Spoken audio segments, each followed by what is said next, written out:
Farmer approval of Trump hits record, poll shows. 83% of the farmers and ranchers approve of the president's job performance. 83%. But I want to know really, who are the 17%? Who are they? Who the hell are the 17%? Anybody in here from the 17%? Don't raise your hand, it may be dangerous. That's pretty good, right?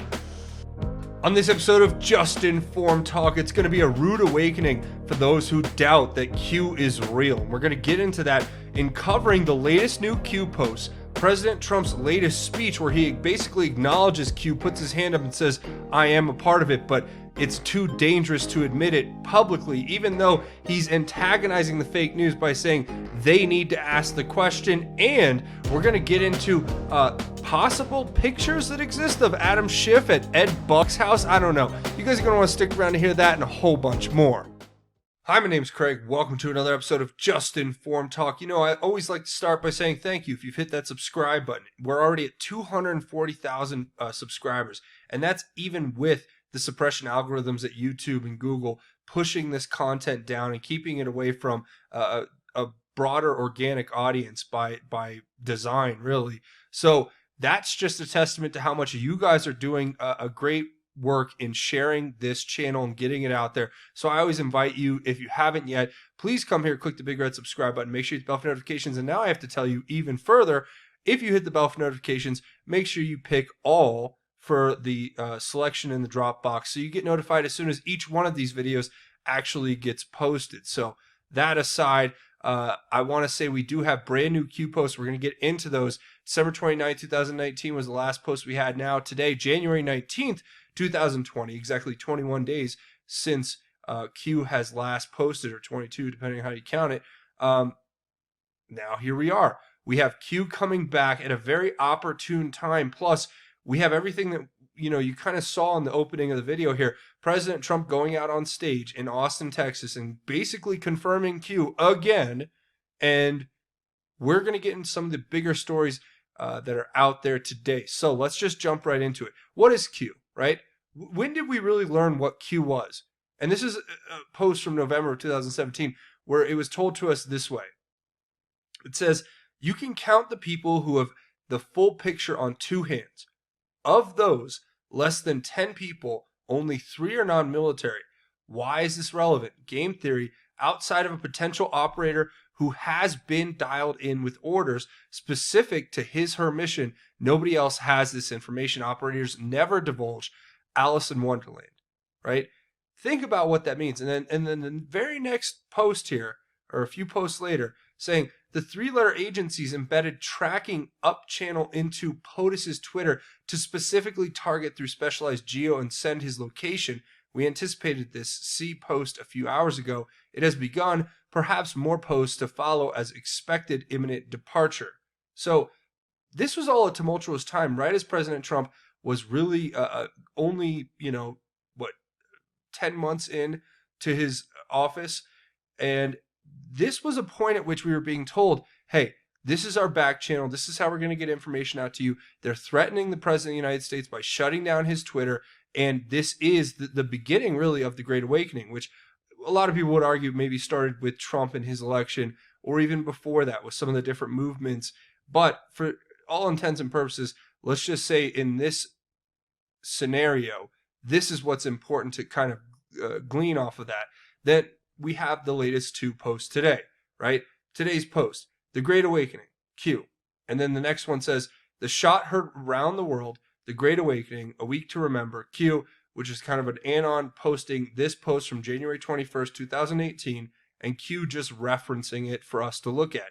And of course, what I thought was interesting is that it's also post 3775 and 3776, obviously 1775, 1776, Declaration of Independence, the Revolution, all that. You get where I'm going with that. And when I was looking at this, I was kind of digging around, seeing what I could find. And what I found was very interesting, especially given what we know now. Now, first of all, I want to start by showing you a few clips here, right? So this is an anon on the boards here over on the vote, picked up the fact that the shot heard around the world is reference to obviously the Battle of Lexington, Concord, where you have the first shot of the Revolutionary War, which began our independence movement, our revolution. But it's saying that the Lexington Battle Green, properly known as Lexington Common, is the historic town common of Lexington, Massachusetts. It was at this site that the opening shots of Battle of Lexington and Concord were fired on April 19, 1775, starting the American Revolutionary War. Here is the interesting part. It was designated a National Historical Landmark on January 20th, 1961. That was also JFK's inaugural address day. Wow. So the same day that the shot heard around the world, the place where it took place, I should say, was designated a National Historical Landmark, was the same day that JFK was giving his inaugural speech in front of the whole world. And here's a few clips that I thought you guys would enjoy from that speech. Not a new balance of power, but a new world of law, where the strong are just and the weak secure and the peace preserved. All this will not be finished in the first 100 days, nor will it be finished in the first 1,000 days, nor in the life of this administration, nor even perhaps in our lifetime on this planet. But let us begin. Let us go forth to lead the land we love, asking His blessing and His help, but knowing that here on earth, God's work must truly be our own.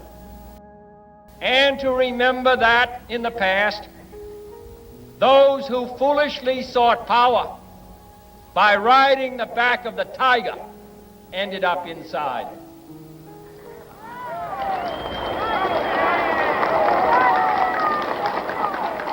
To those people in the huts and villages of half the globe, struggling to break the bonds of mass misery, we pledge our best efforts to help them help themselves. And so, my fellow Americans, ask not what your country can do for you, ask what you can do for your country. Let every nation know, whether it wishes us well or ill, that we shall pay any price, bear any burden, meet any hardship, support any friend, oppose any foe, to assure the survival and the success of liberty. Now the trumpet summons us again, not as a call to bear arms, though arms we need, not as a call to battle, though in battle we are, but a call to bear the burden of a long twilight struggle, year in and year out, rejoicing in hope, patient in tribulation, a struggle against the common enemies of man, tyranny, poverty, disease, and war itself. Can we forge against these enemies a grand and global alliance?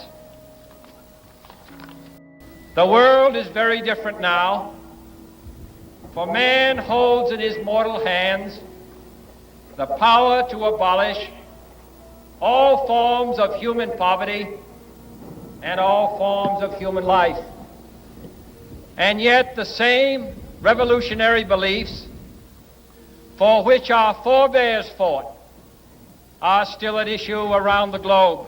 So there you saw JFK, and he was trying to get information to the people. Now, what information that was, I guess we'll never know, because he was gone before his time with the assassination. But I've actually talked to a lot of my sources, and you know, it's so funny how life is full of all of these coincidences where my sources will kind of go into certain things, let's just say, and all of a sudden they're being posted over on the boards here, and the connections are being made, right? If you think about it, this, I think, is a direct reference from Q about the Great Awakening that was started with JFK. They silenced him, and ever since then, we had many different people who were just corrupt, and it got worse and worse and worse until now finally we've had President Trump step in, be the man in the arena, and go after these people, expose their corruption, expose their criminality and their betrayal and treason against this nation. And that, to me, is just a little fascinating tidbit, I guess you could just take away from all this, if not anything else. Also, like I said, the 1776 or 3776, 3775, it all kind of lines up. But it goes right into, this story here where, Charlie Daniels, you guys either have heard of him or you haven't. He's a popular country music singer, and he's also a very big advocate for veterans. And he's also been very vocal on his, stance against what happened in Benghazi, the betrayal against our soldiers. And now what he's saying is that a Marine came forward basically and has said that 250 fighters were withheld from helping the victims of that Benghazi attack on the embassy there. Now, this would be the stark opposite, the furthest contrast from what President Trump did with Baghdad and the embassy there. But it was the same style setup, and it just shows you how there was an active effort to allow it to happen, to create a catalyst for more intervention, more illegal crimes to be committed by the previous administration. And President Trump did not fall for that trap. And I think it's very telling about his character, his personality. And ultimately, I have sources who were there. I know a few different people who are going to be really shedding a lot of light on this issue coming up here very soon, but and have been for a while, I should say. But they've been on the show. They've talked about it. There is an active effort to cover up the fact that no help was provided on purpose, that it was used as, like I said, a catalyst, and that there was more than enough firepower, military personnel, and the rest to go and actually effectively stop what was a tragic terrorist attack back in September 11, 2012. And that was a part of the game they used to play. Now, how does that all tie into what's happening today? Schiff, he's coming out now as the manager, if you will, of the impeachment of President Trump. The House Representative Schiff, who is the head of the chair of the Intelligence Committee, coming now into the Senate to manage the trial and manage the prosecution of President Trump. And he's saying now, if GOP senators don't give the country a fair trial, they will be held accountable. Well, that's fascinating, Adam. Now, John Basham here is coming out with this information. Now, who is he? Well, basically just a U.S. Army guy, signals intelligence, just a normal guy, I think, getting information out there. They're hearing from sources that the GOP may have some extremely salacious pictures of him with Ed Buck in his drug den in Los Angeles.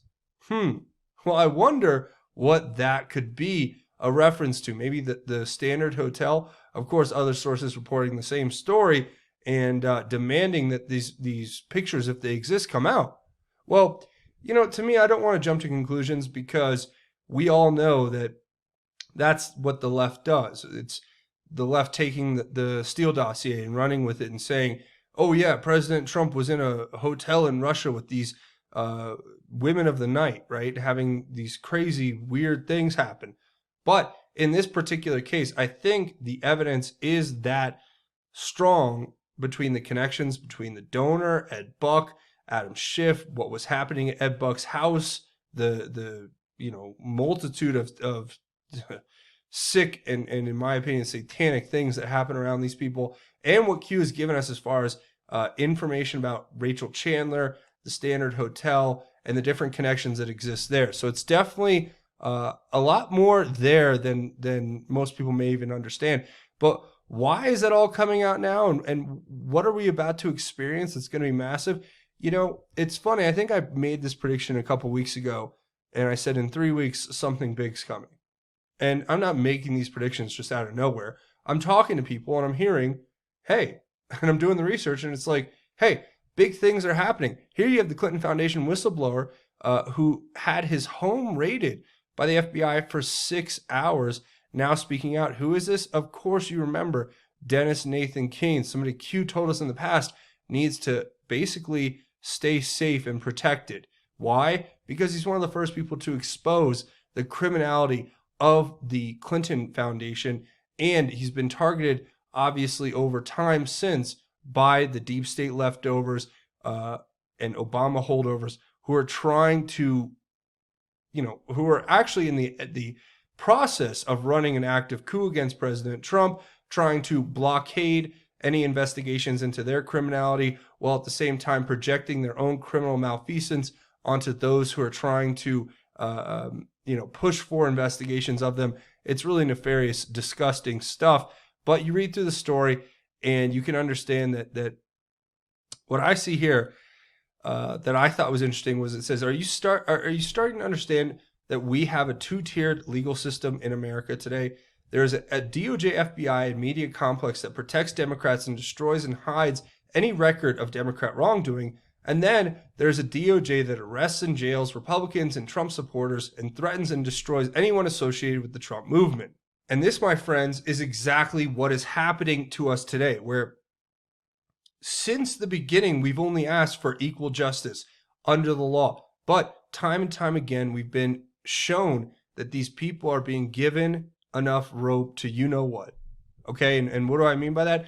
Well, I think Drawn Strike, Brian Cates over here, the Epoch Times journalist, sums it up perfectly. He says, here's how Trump went about effecting his hostile takeover of the federal government as its chief executive. First, he fired, replaced, resigned, or reassigned a whole lot of people in the first year and a half. Now you can sit there and you can whine and moan, cry. It shouldn't take that long.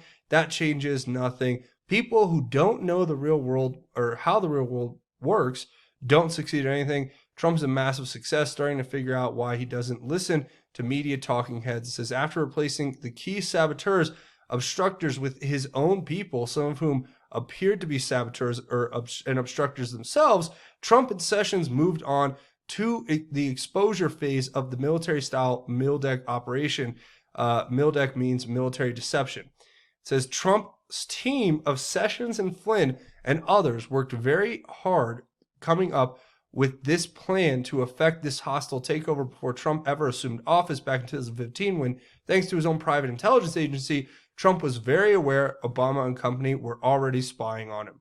Now, I completely realize what I just said in that last tweet is far different from the narrative some people sell you, that Trump, the clueless babe in the woods, has made one stupid misstep, bad hire, bad decision not to fire over and over again over the last 4 years.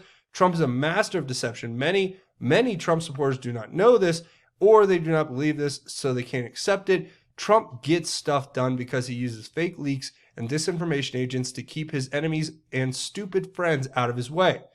Many people do not believe that Trump entered office knowing he and his team were being spied on by Obama company. Trump has his own private intelligence service network, had a plan worked out to replace, expose, and then prosecute the Spygate plotters from the beginning, because many people in the conservative Trump supporting media do not believe those 3 points outlined above. They end up talking or taking every false leak Trump puts out, every act by a disinformation agent, every head fake, it gets taken at face value, and so on. You can read this thread. I'll leave a link to it. But that's kind of the mastery behind President Trump. He has been the person who's come forward and said, look, we have to treat this as a battle against these criminals. That's why he openly comes up and says, Adam Schiff is a corrupt politician. Categorically, you define somebody as being corrupt for violating the process or the laws, right, that are part of a normal institution. So that's what's happening here. President Trump's calling it out, and he's been aware of it for quite some time. And this leads us right into the upcoming Second Amendment rally in Virginia that we've talked about before. Previously, in the last episode, we actually talked about martial law and the different plans surrounding what may be happening there, as far as having all of these, for the majority speaking, patriots who are just trying to march to protect the Second Amendment, to stand up against tyranny and oppression, right? How they're being set up, how the governor's broken the Constitution by enacting this unconstitutional law that restricts the open carry in a certain area around the Capitol building, and then puts protesters in a cage with one another. I mean, people keep saying, "Oh, this is a setup. This is a setup." Well, guess what? It probably is starting to look more and more like one every day, as you have the fake news media even getting out ahead of the whole rally before people even show up and saying it's a white nationalist rally. Now, first of all, let's just take a second and think about the term white nationalist. What does that mean? That means you're racially white, I guess, and that you're a nationalist, right? So in the media's mind, though, that word basically means white supremacist Nazi. That's what it means. It's just another way of saying it. It's like double talk. You know, they say white nationalist rally. What they're really saying is this is a bunch of white supremacist neo-Nazis. When in reality, I know a lot of the people who are going there, and they are not white supremacist neo-Nazis. They're fine, upstanding citizens, men and women alike, who love this country, who love the Second Amendment, who understand that without it, we're not only vulnerable to an oppressive government and a tyranny, we're also vulnerable as human beings. And then that violates our inalienable rights, which are to life, liberty, and the pursuit of happiness, which means that we have the right to protect ourselves and to protect our lives and to stand up for ourselves, right? They want to strip you of that right because they want to turn you into a slave, right? Never forget that. That's what that's all about. As you have this story coming out here before, talking about how Virginia's Antifa chapter wanted to actually march with the conservatives in the gun rights march. Now, I'm all for unity here, but I'm not for Antifa thugs who use baseball bats to beat down other people who, or bicycle locks or whatever, to literally use violence to suppress political speech, thereby becoming exactly what they're claiming to be standing against, right? In this weird, ironic world that we live in, I guess. And they want to join hands now with the conservatives because they want the right to, basically walk around the streets brandishing firearms at upstanding citizens and using them as a form of intimidation, which is the exact opposite of what the Second Amendment march is about. It's about the right to carry openly. You're not brandishing your weapons. I've seen these Antifa people in certain cases who end up, brandishing the weapons and using them as intimidation. Now, I'm not saying that doesn't happen on both sides, that there's not people on the other side of the spectrum who do it as well. But I'm trying to tell you, in an open and free, peaceful society, with the Second Amendment being a constitutional principle that we all abide by, if I have the right to open carry, I have the right to carry a gun with me, and you don't have the right to use your physical violence against me in that space. And that's what this whole thing is about, right? And finally, of course, you have David Hogg coming out and just, making these outlandish claims. I mean, saying things that are just insane, saying that the people who are showing up at the Second Amendment rally are literally there to threaten to kill people, including children. That's his words, not mine. Okay, that's what he says here in this video. And I'm just saying that this kind of rhetoric is what incites violence in the first place, right? You get up, you have no experience, you have no idea, your experience is limited, right? Whatever. He's still a kid, he's got a long way to go, and yeah, he went through something tragic in Parkland. I understand that. The point is, he's not an expert on the Second Amendment now, and he's not an expert on what liberty and freedom is in this country. He may be an expert to some people who live in the little bubbles that follow this, but to me, as a free citizen of this country, what he's doing is very dangerous. And ultimately, these people, they're going to keep poking the bear. And I don't know what's going to happen. I just think it gets worse and worse if you have more and more of this kind of rhetoric that's put out there, and as opposed to people coming together. And I just thought I'd share that, all things considered. And then not to mention, you guys saw this, right? So in the beginning of the video, I showed you this clip where President Trump literally says, who are the 17ers? He literally talks to the crowd. Raise your hand if you're one of them, and then says, oh, you probably shouldn't do it. That's dangerous. And then puts his own hand up. I'm going to play this clip again because it's that big. Farmer approval of Trump hits record, poll shows. 83% of the farmers and ranchers approve of the president's job performance. 83%. But I want to know really, who are the 17%? Who are they? Who the hell are the 17%? Anybody in here from the 17%? Don't raise your hand. It may be dangerous. That's pretty good, right? So there you heard President Trump literally says, don't raise your hand, or like, who in here is the 17% people, right? Don't raise your hand because it's dangerous. And then he proceeds to raise his hand, indicating, of course, he is 17Q. He is behind the whole thing. He's a part of the operation.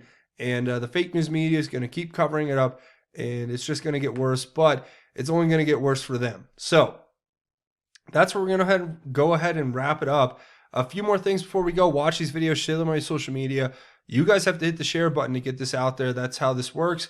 I encourage you to do that. Also, don't forget to hit that subscribe button and make sure you leave your thoughts, theories, and insights below. I want to hear what you guys have to say about everything that we covered here today. Links to everything will be in the description as well. Also, I'm on Twitter at JUSTINFORMED. That's the Twitter handle. You can come connect. We can have a conversation over here on Twitter.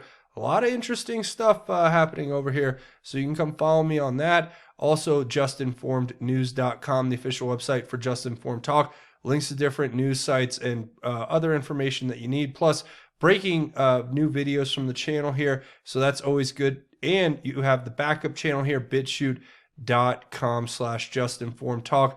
And we'll keep updating that site as we move along. Also, don't forget to be brave. Download the Brave browser. If you guys haven't tried it yet, it's free. There's a link in the description. It's just like Google Chrome, Internet Explorer, Mozilla Firefox, whatever you're using, but better. It blocks ads and it makes your internet experience that much better. And did I mention it's free? Use the link in the description. Download it today, and they'll make a contribution. If you do use the link in the description to download it, install it, and run it on your computer, they'll make a contribution to this channel. So it's a win-win, and I encourage you guys to go check that out. Plus, I have a Patreon set up if you want to make a one-time, a monthly donation. This would be how you set that up. You guys keep this channel going, especially in the face of all of the demonetization that is happening with YouTube. They've basically tried to put this channel out of business, but you guys have kept it alive through your donations. So thank you for that. Also, I have a GoFundMe set up. If you want to make a one-time or anonymous donation, all of that helps keep this channel going, and I can't tell you how much I appreciate it. Today, we're going to do a segment at the end of this episode that we do at the end of every episode called God's Grace is Greater, and I just want to say I'm thankful to God that today I'm here alive and with you guys. Today is one of the many anniversaries that hopefully, thankfully God has given me up till now, and hopefully God will give me in the future, meaning it is my birthday today. And, so thank you for, sticking with me, guys. It's my real only wish that we continue to grow and we continue to fight this evil and corruption and spread God's word and the gospel out into the world. So let's do that right here. Ephesians, where we're going to read from for this segment today, from death to life. And this is Ephesians chapter 2, verse 1 through 10. It says, "And you were dead in your trespasses and sins, in which you previously walked according to this worldly age, according to the ruler of this atmospheric domain, the spirit now working in the disobedient.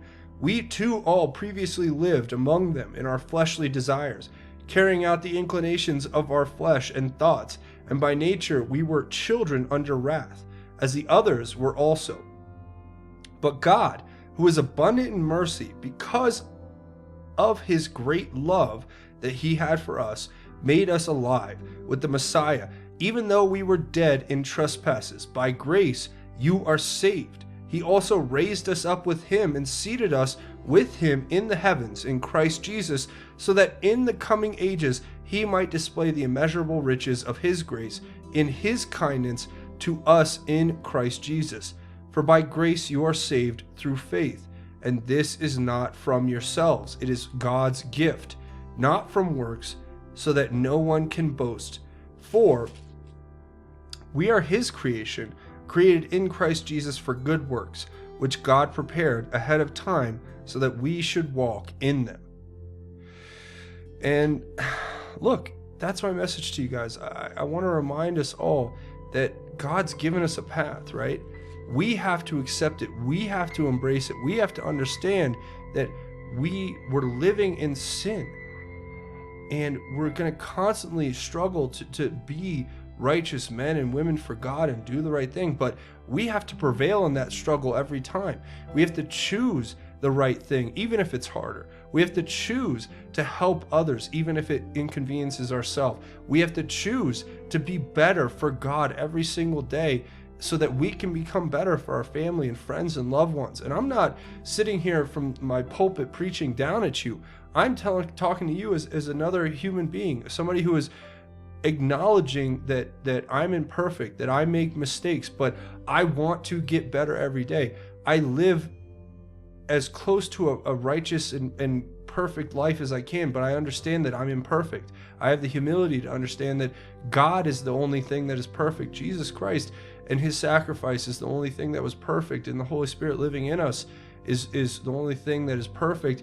And we have to embrace those and put those on our shoulder, on our sleeve every day, and go out into the world and live that life for God. And remember that it not only needs to live in our hearts, but it needs to live in our deeds and our actions, and that our faith is rewarded by God with this gift of eternal salvation through the sacrifice made by Christ on the cross. So spread that message to your family, friends, loved ones. Encourage them with that message of hope and the message of the gospel. And that's really where I want to leave it here today. I want to say thank you guys for watching. Remember, hit the subscribe button if you haven't. Hit it, punch it, tap it, headbutt it, bop it, pop it, whatever. Hit the like button if you guys like this content and want to see me make more. That's going to be it for me. Thanks for watching Just Informed Talk. I'm your host, Craig. Godspeed and God bless each and every one of you, Patriots.